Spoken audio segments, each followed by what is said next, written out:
Hello, this is S.K. Williams, and today I would like to talk to you about militant atheism. The sort of atheism that insists it's not militant because they are not violent and not throwing bombs. Unfortunately, they actually are violent these days, and there has been a disturbing trend in an uptick in hate crimes aimed specifically at Christians, which we are either expected to not know about or to ignore. Or if we bring it up, well, we are told that Jews have more hate crimes aimed against them, so Christians should shut up. Because apparently, because Jews have it worse, Christians should not complain about the hate crimes directed at them. And of course, if you say that there is no reason why a Christian can't complain about hate crimes aimed at them, you're being anti-Semitic. You also prove that you have the Christian persecution complex.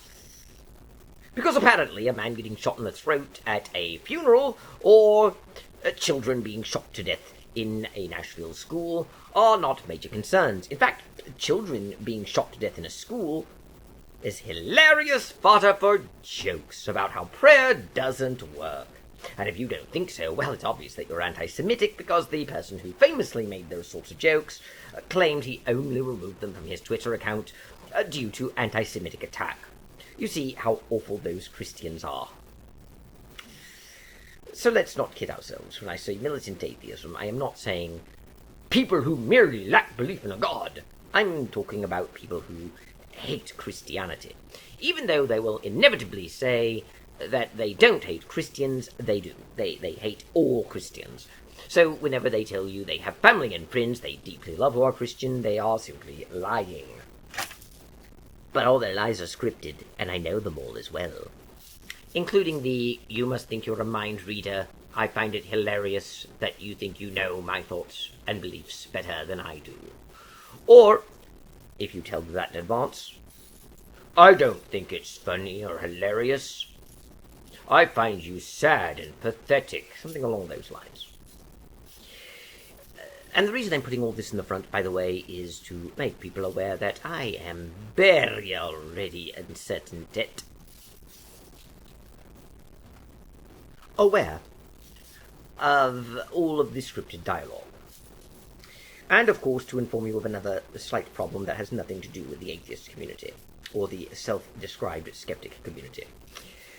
You'll notice, for instance, that a moment ago I said something that sounded rather bizarre. And I did. And I left it in the video. This is because I am trying to not disturb the rhythm of a very protective person called Al Gore, who has decided to single people out who sound like people who are the enemies, to whom he is now pledged to combat. This is also why I shall have some slurred speech and some odd pronunciations, pauses, and drawn-out moments. I will explain more about that on a different venue. But for now, just know that I will sound very odd at times. The word choices I use will often employ euphemisms, and even when I don't, the way I pronounce words or the exact way I structure my sentences, while I am hoping that my human audience understands them, will be distorted. Now, I am working on a way to walk a balance between understandability and distortion. So I may accidentally make it too distorted in places, but I am hoping that it's smooth enough for you to understand what it is I am saying. With apologies. But having said that, one of the most interesting things that I have discovered over the years about the self-declared skeptic community, which is what they call themselves, is that they prefer the chameleon method, as it is called, where they claim two contradictory things are true. Not at the same time, though. Where they will say, I am X, when it suits their purposes, when they think they will be praised for being X, when being X is better than being Z, and when Christians are Z, or religious people are Z, or theists are Z, they are X. But if one were to be critical of X, they are not X, they are Y. And a good deal of the time, if you say they are X or are critical of X, it will be the Christians who are X. By the way, that part isn't odd speech. That is using X as a placeholder, as you will find in algebra.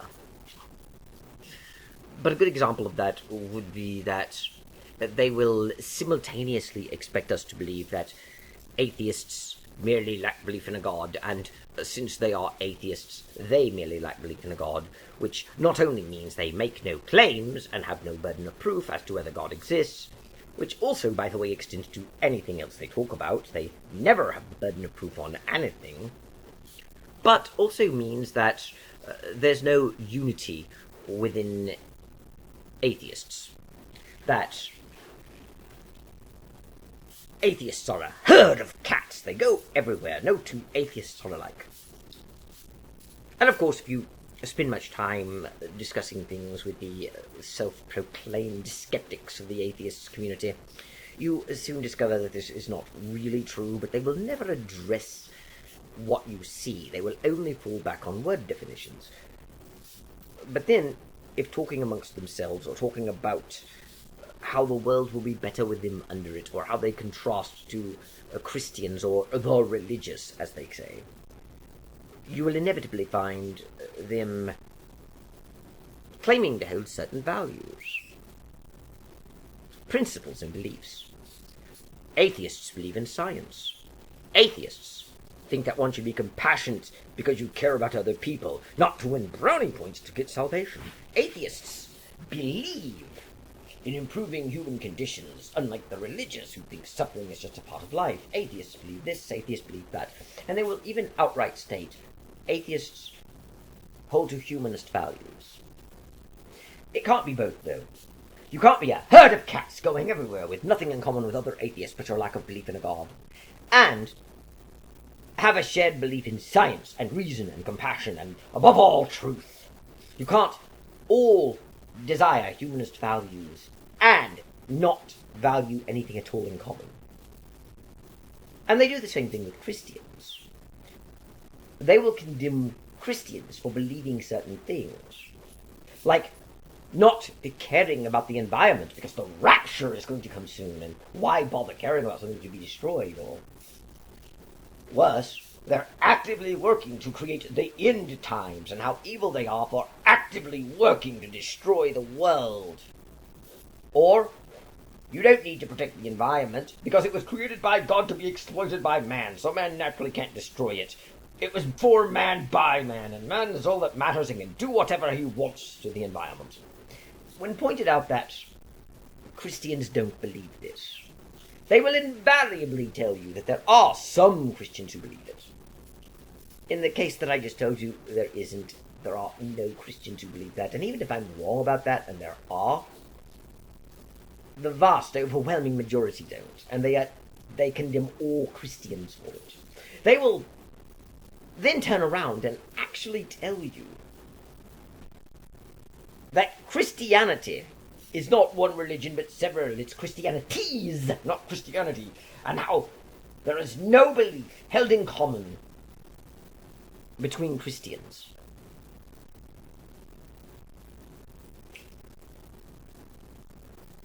Oddly, they will use this Christian diversity both as an argument against Christianity, which at least has some understandable basis, but also as a defense for claiming that Christians can be rightly criticized based upon believing certain things. The problem is they are condemning all Christians for something that at best only a few believe. why should all Christians be condemned for beliefs that most Christians don't hold? The only way that argument works as a condemnation of Christianity is if, by its very definition, Christianity must adhere to it. Being more charitable, you may say that if the majority of Christians believe something is true, then it's a good condemnation. It's valid to condemn. Even if it is not essential. But when you condemn Christianity for the views of a minority of Christians, or worse, when you condemn Christianity for views no Christian holds, it is not fair.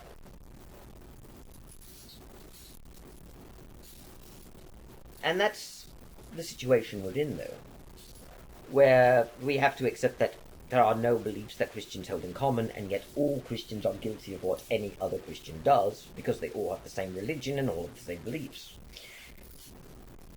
We have to accept that atheists have nothing in common with each other but a lack of belief in a God, yet atheists have certain humanist values and principles in common. In reality, of course, the skeptic community does a disservice with these sorts of arguments. And while they will invariably say I am condemning all atheists, I'm really not. The problem I'm discussing is not atheism. The problem I am discussing has to do with militant atheism, which in reality is a form of secular humanism. That is why so many of them belong to secular humanist organizations, and why so many of them speak of humanist values, and why, even if they are not formally members of such organizations, they nevertheless draw their information from them, such as Free Inquiry, a website, or the Freedom from Religion Foundation website, or Internet Infidels, or various other sites like that.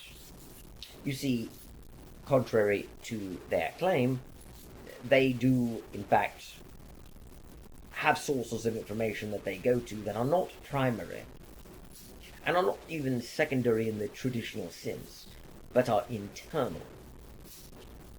Whether formally recognized or not, whether formally true or not, they have an informal group alignment, in much the same way evangelical Christians do in the modern world, where it is irrelevant if you go to this or that denomination, you are likely reading the same sorts of books, the books that you would get at a right-wing Christian bookstore, or where you will listen to popular pastors or other sorts of people on YouTube, whether or not they go to your specific denomination, as they would call it, and where there's a certain level of exchange going on that holds a unity together. It is irrelevant if you formally belong to any of these organizations or not, if you are still consuming their media, and if you are still professing the same ideas, because there is still a uniformity of beliefs that comes with that. It may not be totally uniform, but it is nevertheless uniform.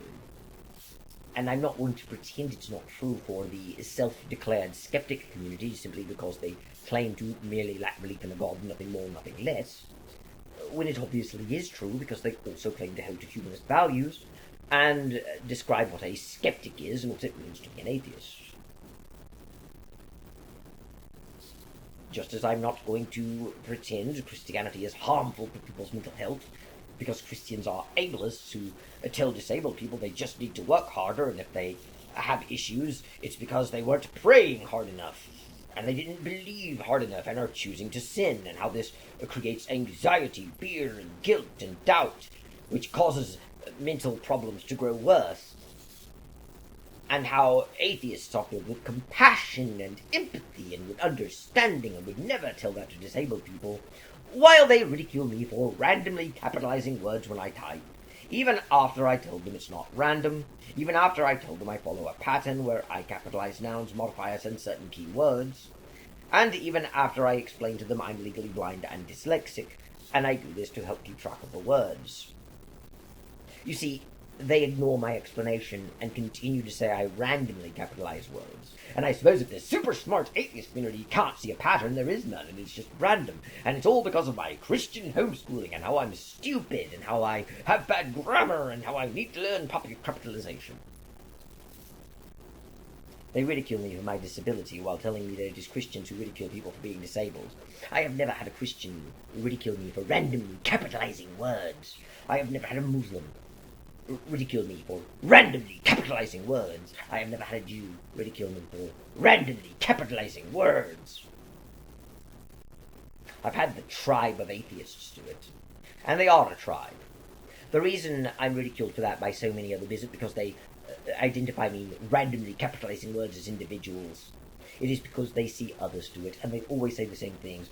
What's the deal with the random capitals? Or, I make it a policy not to listen to people who don't even know proper capitalization. Or, after copying and pasting some lame arguments they got from a ridiculous atheist website to discredit Christianity and prove how stupid the Bible is, saying, I hope this helps with your confusion, but if it doesn't, I can retype it in random capitals like you prefer to. Isn't it a knee slapper? They're ridiculing me for my random capitals. I really should learn proper grammar. The hilarity is they keep talking about my bad grammar when they're actually talking about syntax, and syntax is not grammar. All the while, they spell God in lowercase g when using it as a name, which is bad grammar. And they always justify it with the same stupid excuse of, God is not a name, God is a title. God is not a title, by the way. A title is a social position or holding that society confers on you. And the reason God is called God is not because of his position that he holds. It's because of his nature. And they like comparing the Christian God, Yahweh, with Zeus and Thor and Odin. But Zeus is not someone who holds the title of God. He is a god by nature. Of course, the Greek and Roman gods were not the same sort of thing that Christians worship, but the atheist community is too stupid to understand that. If you were to point that out and point out that God is a creator god and they are not, all they'll do is post a link to a Wikipedia page, or perhaps copy the list on Wikipedia of creator gods, and they actually think that this is enough to silence the objection, even though they don't actually understand what the objection is. You see, the objection isn't, well, Zeus is a sky god, and Neptune is an ocean god, but mine's a god of creation, and that's different.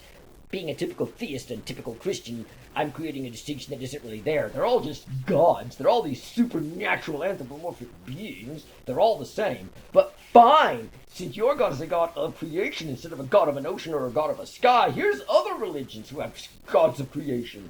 And they don't seem to realize it's not just that Yahweh, the Christian God, is a god of creation. It is that the other gods could not create. And that is a fundamental difference. You see, Zeus and Thor and Odin and Horus were all products of nature. Which sounds odd, since by definition gods are supernatural beings, but in reality there is no reason why we should accept that by definition gods are supernatural. The concept of the supernatural, no, not just the word. I'm going to say this in advance. A lot of atheists responded, so they didn't have the word supernatural, but they had the concept. No, they didn't. The Greek and Roman gods were not supernatural beings who weren't referred to as supernatural because they didn't have the word. They were natural beings. They were part of the natural world and the natural order. The term supernatural in medieval theology referred only to God, and it's not because they stripped other gods of their supernatural status.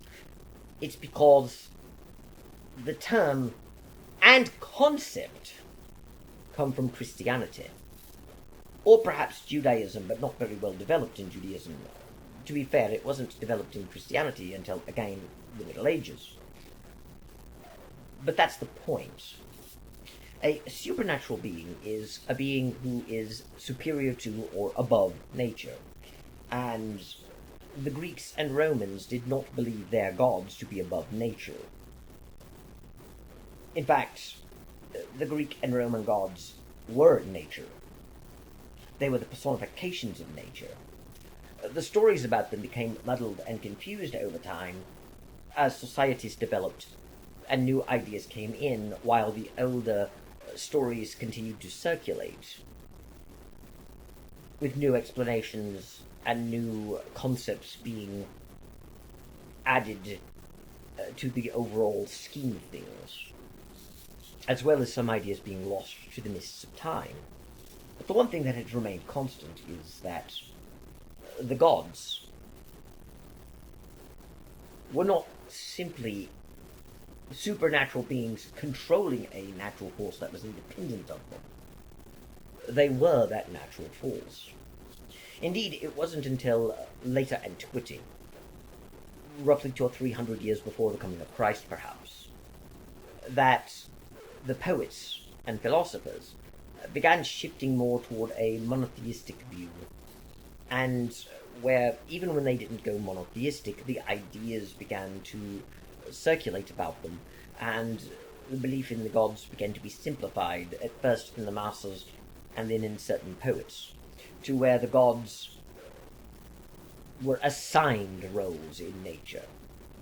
After the overthrow of the Titans, the Olympians were assigned roles, and where Hephaestus forged the thunderbolts used by Zeus, for instance. But if you look at earlier storylines and earlier mythos, you quickly learn that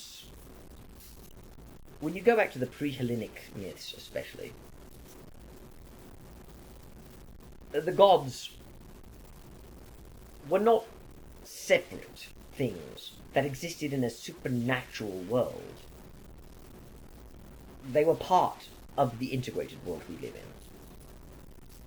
And by part of it, I don't just mean they existed in our natural world. They were the natural world.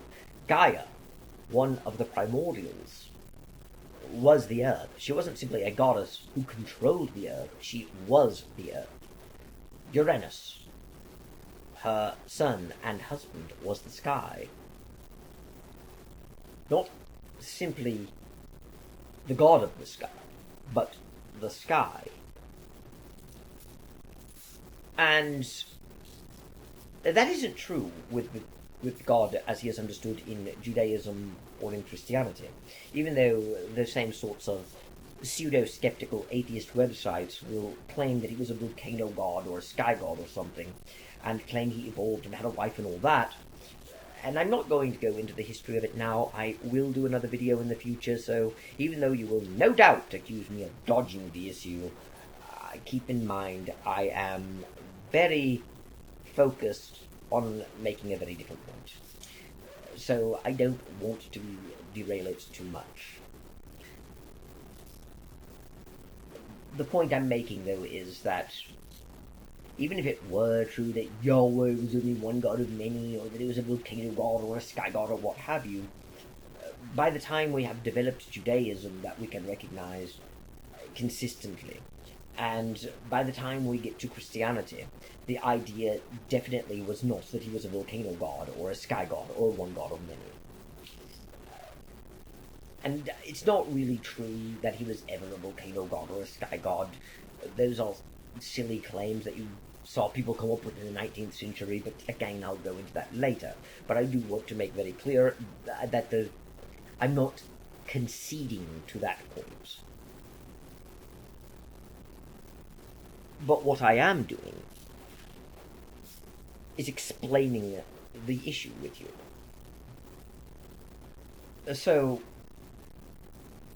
But right now, what's important is what people actually believe currently, and what they believed in certain key time periods, such as in the 1st century when Christianity emerged. When people talk about Christianity, they're not talking about a volcano god, they're not talking about a sky god, they're talking about God as creator of the universe. And ultimately, the God Christians worship is a transcendental being who does not exist within the confines of nature, unless, of course, one embraces pantheism. But even then, God would be the totality of nature, not simply an aspect of it. So it's really a poor comparison to show any other god. And as for other creator gods, well, it depends on which one you're talking about, but traditionally, Christians have not viewed religion in the same way the militant atheists of the self-declared skeptic community do. And keep in mind, the self-declared skeptic community actually thinks of Christians as viewing religion in exactly the same way they do, except their own. It's actually a rather common argument. It is the basis of the Outsider's Test of Faith by John Loftus, which was really cribbed from somewhere else, but so was everything else John Loftus ever did. But the point being made is, they think Christians view all other religions as simply false, as fairy tales, and as obviously not true, and the stories from their holy books as silly, nonsensical idiocy that would not be believed by a sane and rational person. But then they do not apply the same standards of critical thinking and logic to their own religion and their own holy book as they do other religions. And they also have the idea in the self-declared skeptic community that religions are package deals, where you either believe everything in the religion or else you believe none of the religion. And that isn't how Christians have typically approached it. Christians have typically thought of other religions as containing at least some truth. Rather than view them as simply false religions, they view them as admixtures of truth and error. And when it comes to Protestantism, especially in the modern world, they will often admit that they themselves can be wrong, because quite contrary to the way the self-declared skeptic community claims they think, you don't really find them going about saying, my church is the one true church, we have the one true interpretation of the Bible, and only we are right, and our church is without error and infallible, and all the other churches are wrong and infidels and heretics. Not in the modern Protestant world, and certainly not with the evangelicals they mostly focus their ire on. What you see in the Catholic Church isn't even quite like that. But that's the thing, they don't try and understand them. You see, it is quite often that one, when reading Christian works, discovers that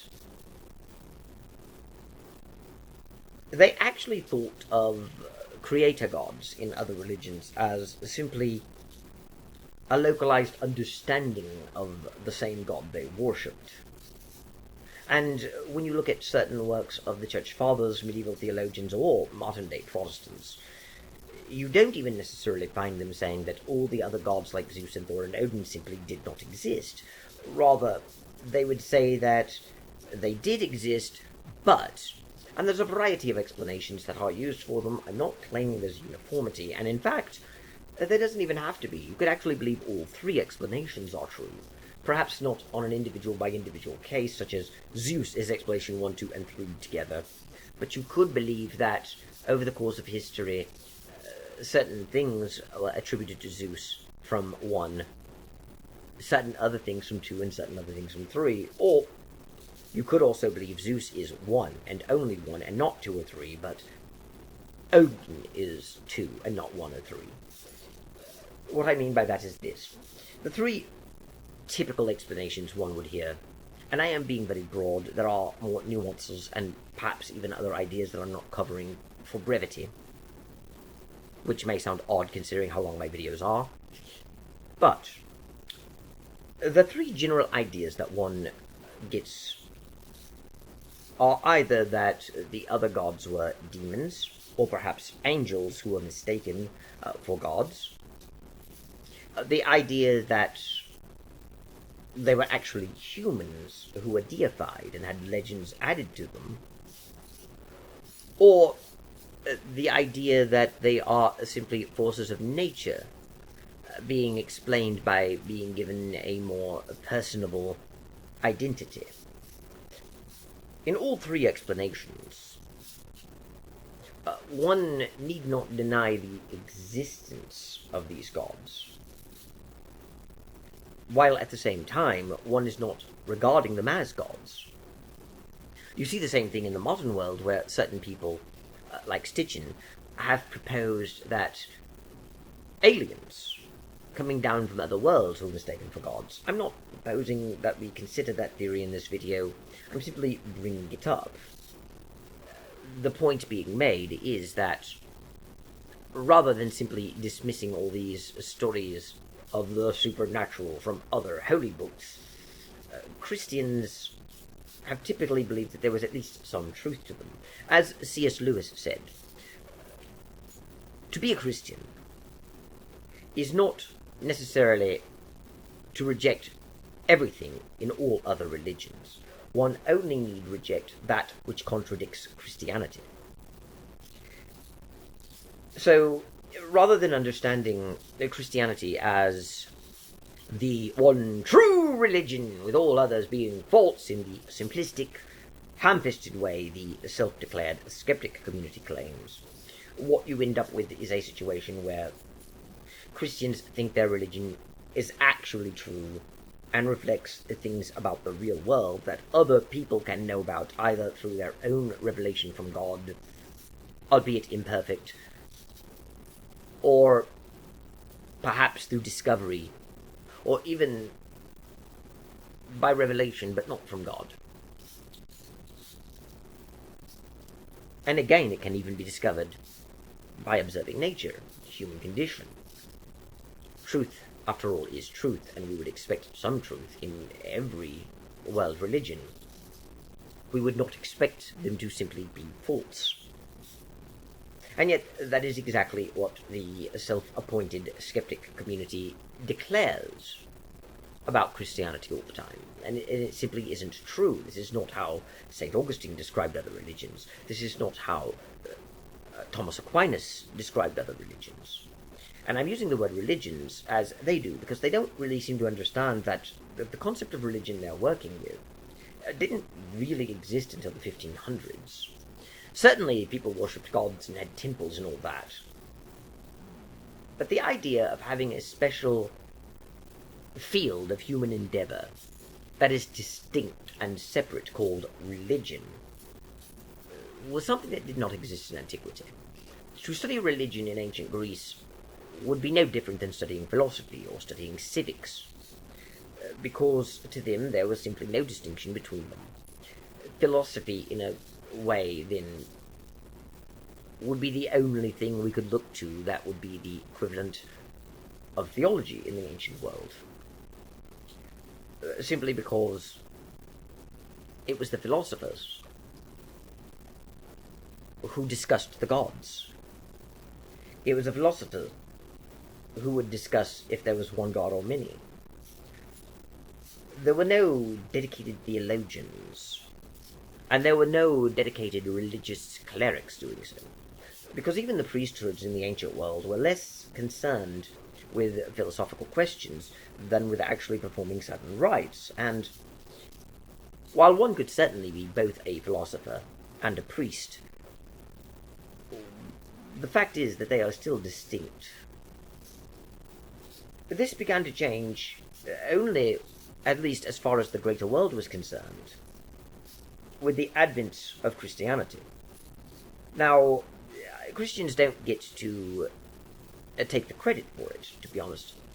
This was actually a long-standing practice in Judaism, and Christianity did begin as an offshoot of Judaism. It actually began as what we would call a sect in Judaism, if you want to be rather demeaning these days. No different than the Pharisees or the Sadducees or the Essenes or other groups within the Jewish community. However, toward the end of the first century, such hostilities existed, at least at an ideological and sometimes at a physical level, between Judaism and Christianity, that the Christians and the Jews parted ways, and generally it is dated to the destruction of the temple in 70 AD. But after that destruction, after the temple was gone, Judaism and Christianity were understood as distinctly separate belief systems, from our point of view, different religions. Nevertheless, the Jewish tradition of having the rabbis debate topics and discuss themes of God distinctly and in a way that, while it's difficult to articulate from the point of view of an ancient world, was still fundamentally different in some aspects than the philosophers, is what brought forth this tradition within Christianity. And keep in mind, the Jews would often look to philosophers, but so too would Christians. And they had no problem doing so. It's not that they were plagiarizing, as the self-described skeptic community says. They would have no ability to understand that they're not supposed to mix philosophy and religion, or that the Christian religion has to be self-contained and purely Christian, because to them they are simply exploring truth, not religion. And it is ultimately our idea that philosophy and religion are distinct, and that religion is not supposed to investigate truth but remain internal, that allows us to foster the idea that religion is not about truth, and thus religion is not true. In reality, the people in the ancient world never understood religion to be about anything other than reality. And it's not just that they thought their old holy book was true and they believed without evidence what their priest said. Rather, they believed it addressed the real world, and they had no compunctions about going to other sources. Bizarrely, the self-declared skeptic community has this weird idea that Christians were always based on belief that the Bible is the one and only holy book written by the creator of the universe. And they also tend to operate on the idea that all religions are like Christianity, having a holy book they think the creator of the universe wrote. Of course, the holy books claim to be the only holy book written by the creator of the universe, and they make claims that contradict each other. And in fact, even in a given holy book like the Bible, you will find contradictions in it. And this is what causes conflict and division, and why religion is ever so evil. While at the same time, since it's a holy book you think the creator of the universe wrote, you're not allowed to question, yada yada yada. The truth, of course, is that most religions don't have a holy book equivalent to the Bible. There are some that do, but most don't. And even though people like Sam Harris said they were, and Sam Harris is the divine prophet most holy, who can say no wrong, for he speaks the holy word of reason and truth and no God, he was wrong about this. He didn't know what he was talking about. And even in the context of Protestant Christianity, the belief is not that the Bible contains all truth about every topic. Not even the evangelicals or the dreaded fundamentalists think that way. And it certainly isn't true of the mainline Protestants or the Catholic Church. And ultimately, it's the Catholic Church as well as the Orthodox churches that we would have to look to, because the Protestants would not have been around in the first few centuries of Christianity. And the Catholic Church has never believed that the Bible is the sole source of authority for matters of religion, and they certainly have never believed that the Bible is the sole source of authority for all truth. Rather, that is a Protestant idea. Protestants have what's called the two Protestant distinctives. It's a bit misleading to call them that now, but I suppose that for historical purposes they are. The Protestant distinctives are salvation by faith alone, and belief that the Bible is the sole source of authority in matters of faith and practice. Catholics don't accept either of those propositions. And they are propositions that the supposed intellectual skeptic community, composed primarily of disaffecting Christians who were once deeply committed to their faith until they read the Bible and became atheists, never seem to understand what is actually being said by these terms. For instance, they think salvation by faith alone means salvation by believing alone, as if thinking something is true is what saves you. And specifically, thinking the stories in the Bible about Jesus are true is what saves you. And that's not what faith alone means. But it's not the topic of this video either. I'll discuss that later. And Protestants, however, also don't view the Bible as the sole source of any sort of truth, or as the ultimate source. They view the Bible as the sole source of authority in matters of faith and practice, not in everything, but specifically in matters of faith and practice. And the Protestants also believe that the churches the Protestants go to derive their authority specifically from the Bible. Catholics differ, though. To a Catholic, the Bible is, of course, sacred and infallible and true. But the Bible is only one of three sources of truth that a typical Catholic would appeal to. The second is sacred tradition, and the third is the magisterium of the Church.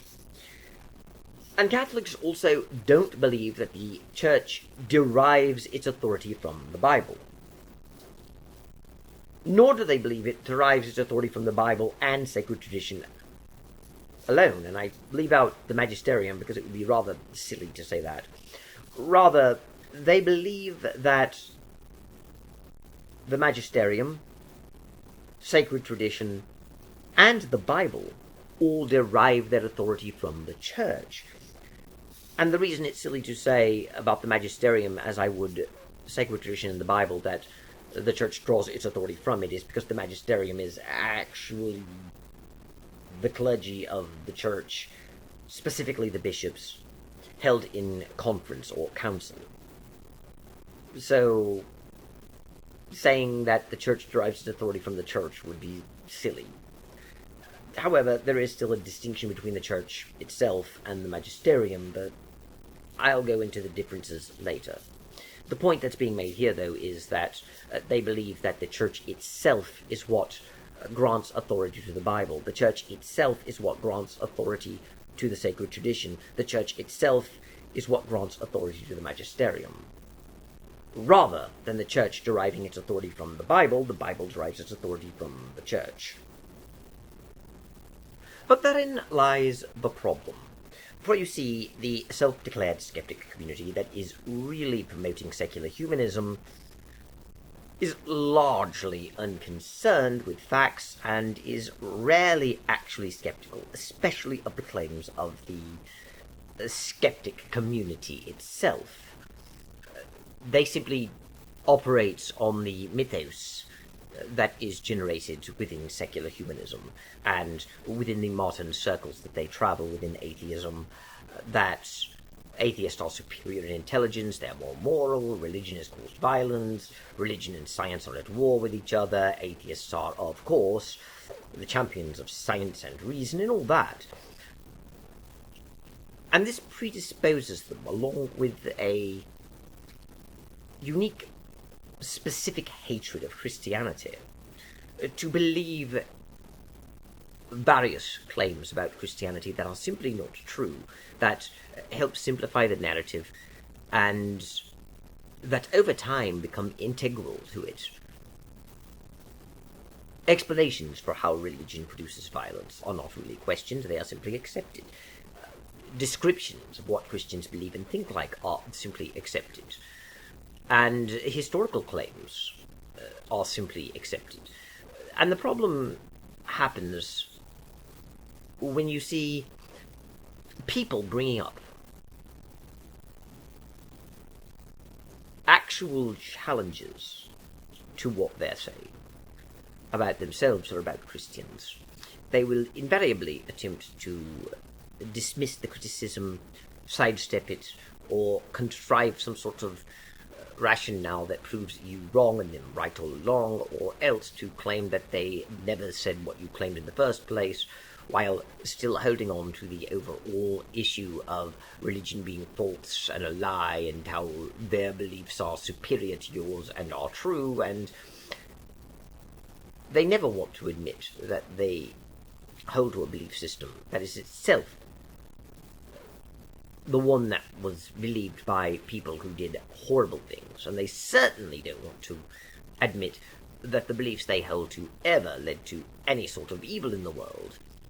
They even call it the atheist atrocities fallacy if you do bring this up, as if it is a fallacy to think that anyone could be motivated by an atheistic belief system, or rather, a fallacy to think anyone can be motivated by atheism, which is a mere lack of belief in a god, to do evil, since people don't act on what they lack belief in.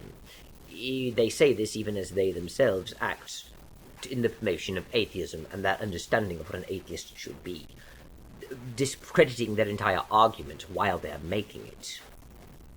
In reality, secular humanists may not like calling their beliefs a religion, but it is a religion. And a religion is not simply belief in supernaturalism and faith instead of reason and naturalism. Rather, a religion is simply a philosophy one lives by. There's no real distinction between philosophy and religion. We, in our modern world, created that distinction, and it's one that doesn't exist inherently. Religion is not more violent, nor less rational, nor inherently worse than philosophy.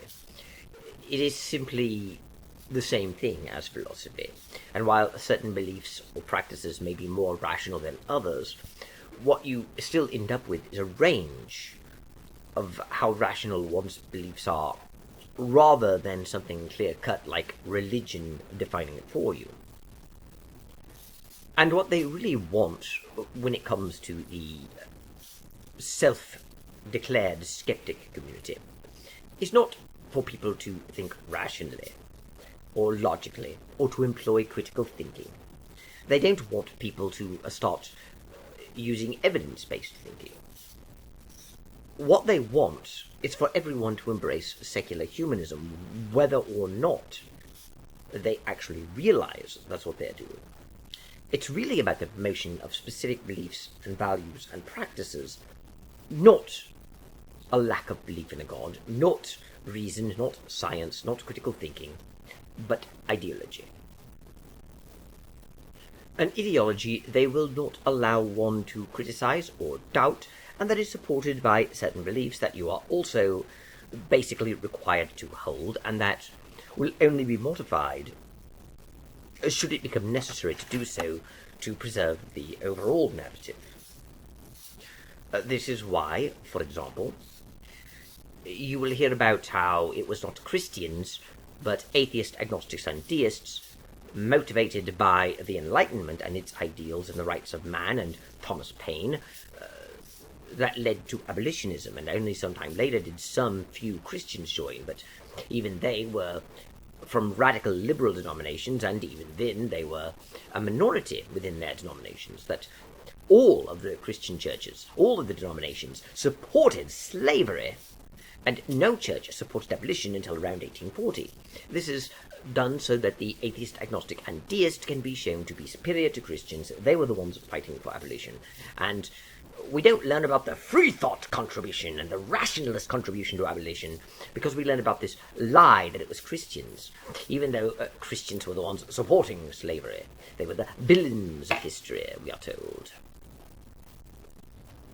Indeed, adding to their great villainy is the fact that they take credit for the work that the atheists, agnostics, and deists, motivated by the Enlightenment, did. They steal credit from them when it was the Christian church which didn't have a problem with slavery for centuries that was actually promoting the institution. They take credit for ending it when it was really the Enlightenment and the atheists, agnostics, and deists who did.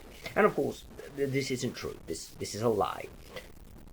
The truth is that it was Christians opposing it, not atheists, agnostics, and deists motivated by the Enlightenment. And even most of the names they claim were heroes fighting abolition who were not Christian, like William Lloyd Garrison or Susan B. Anthony or Garrett Smith, were actually Christians. But therein lies the problem, because they'll start out saying they're not Christians.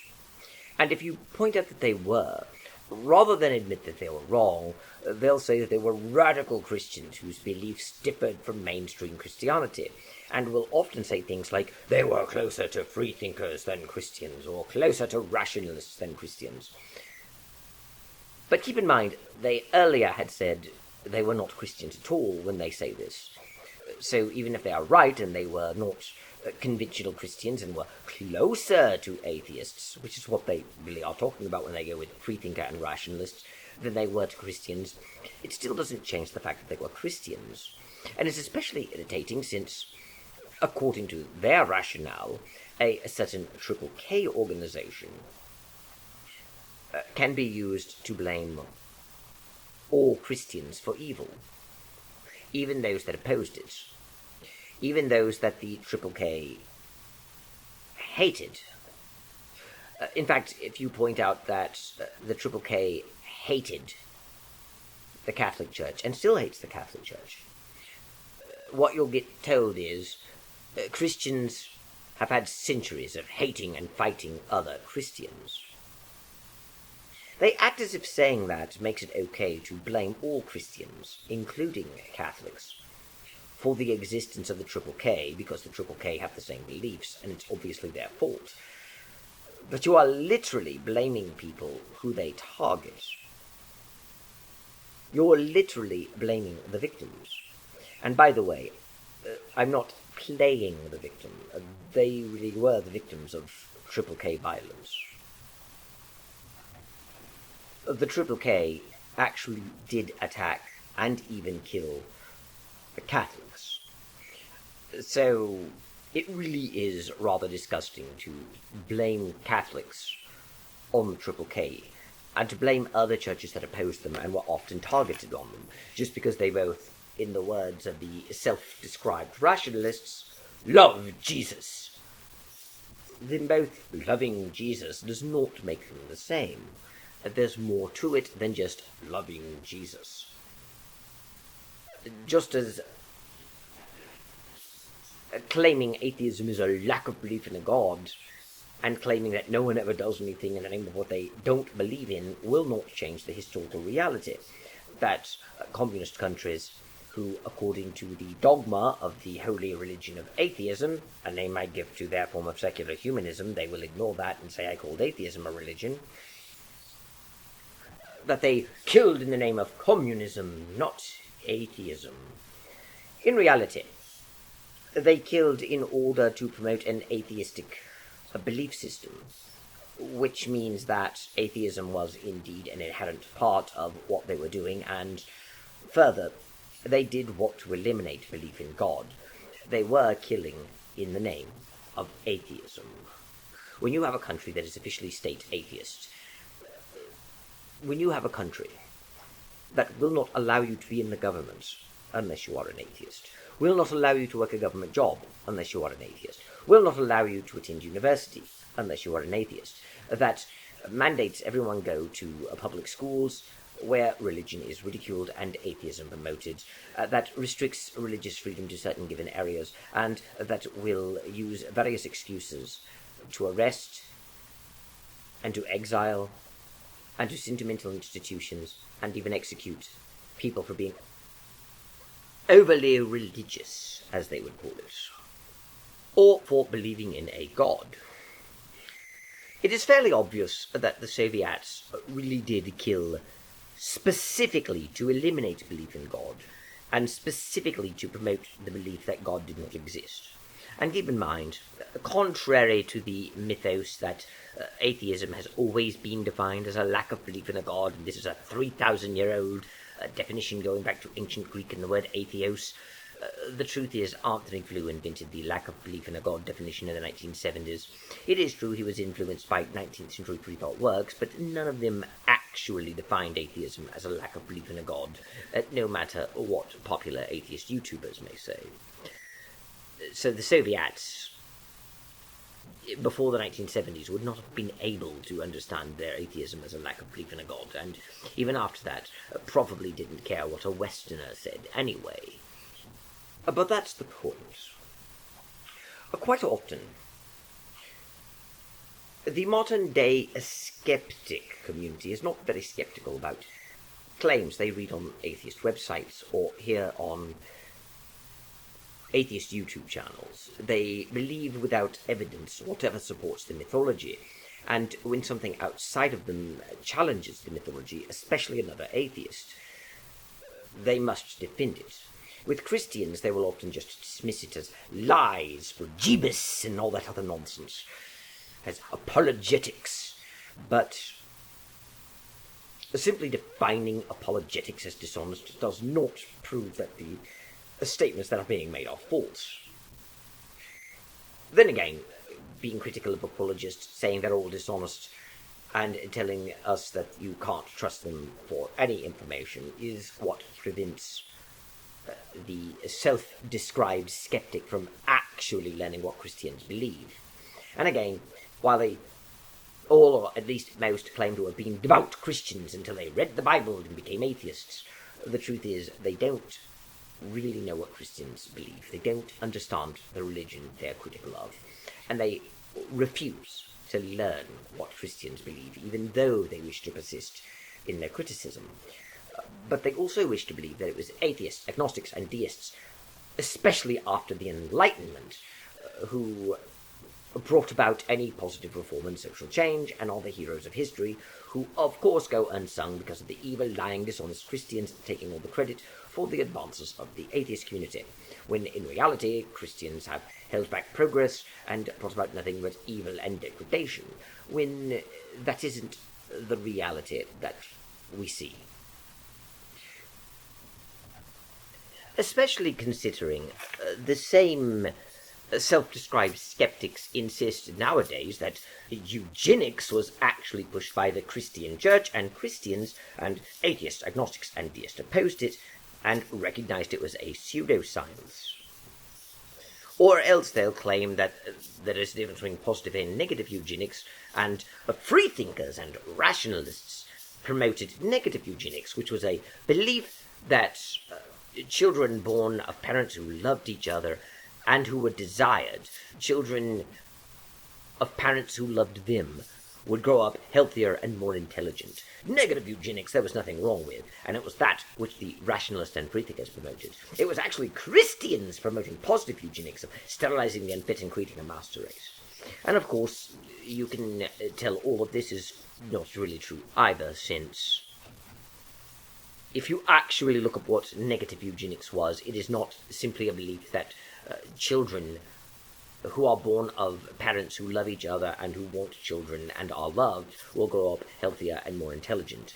Negative eugenics was an effort to prevent the unfit from breeding, just as positive eugenics was an effort to allow the fit to breed.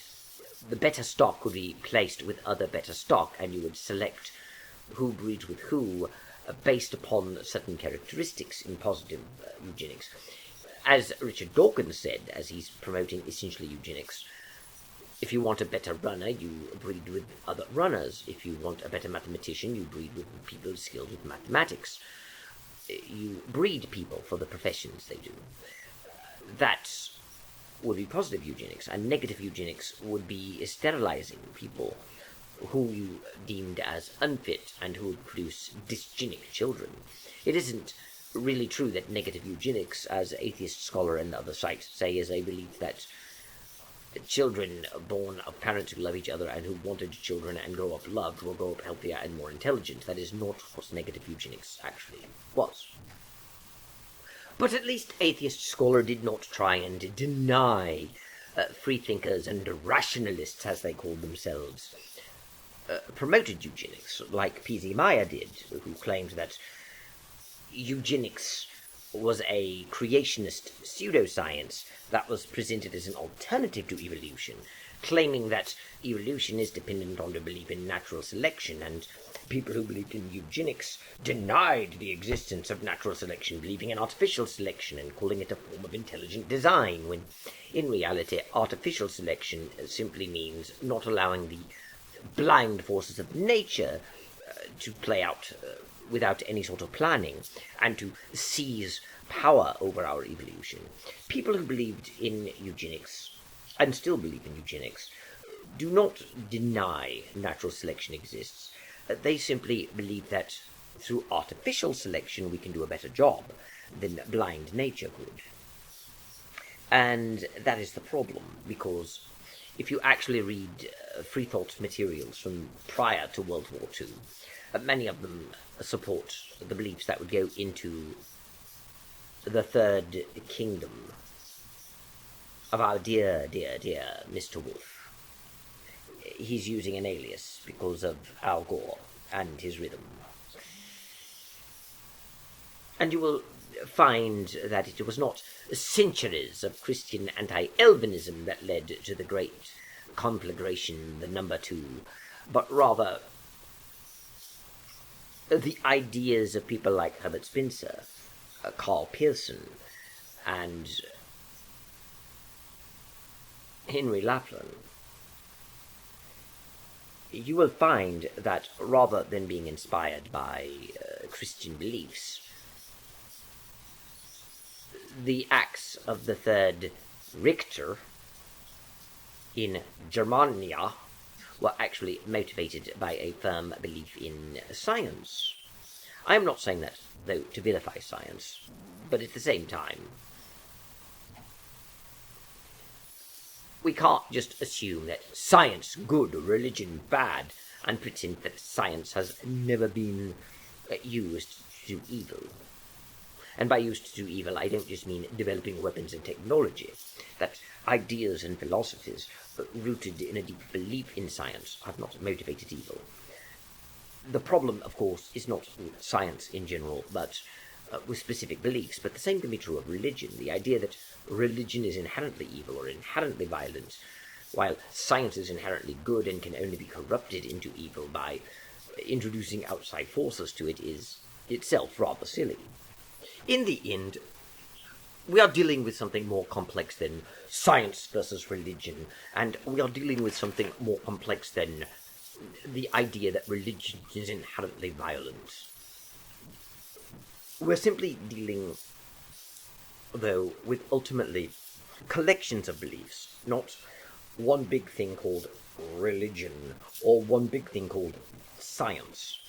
And what people do with various individual ideas is that they put them together with other ideas, and this forms their belief system. And it simply isn't true that if someone is a Christian, he believes in all the same things that Christians do, which is acknowledged, of course, by people who follow the holy religion of I have no religion because I'm an atheist, but only to justify any argument they use. Because let's face reality,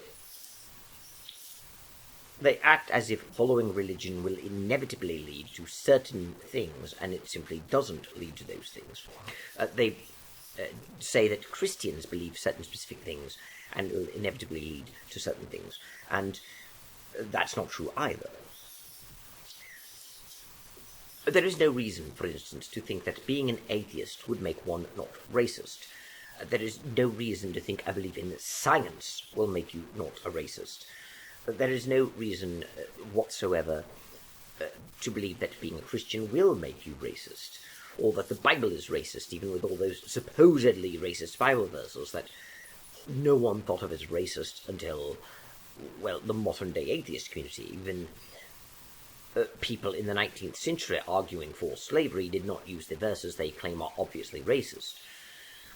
And that's the thing.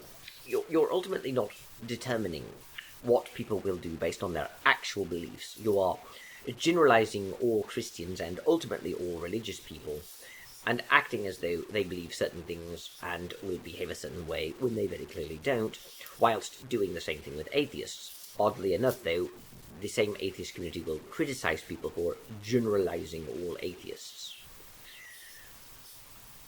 At the same time, that's exactly what they do. But still, does anyone really think the sort of atheist who does nothing but criticize Christianity all the time is going to produce a world that is better and less hateful and more tolerant? How can we be intolerant of religion and still say we have a tolerant society? I realize the point is that religion is inherently intolerant, but it's not. There's no reason to believe it is. There's no reason to believe people like Sam Harris when they say it is. And there's no reason to think that the only reason we have tolerant religious people is because of secularism and how tolerant religious people are the product of scriptural ignorance and secular values. As the divine prophet Sam Harris, most holy speaker of reason and truth and the word of no God, had said. In reality, tolerance and intolerance are not simply the result of whether or not one is religious or not, especially since the same divine prophet, most holy Sam Harris, himself advocated that we should be intolerant of religious people.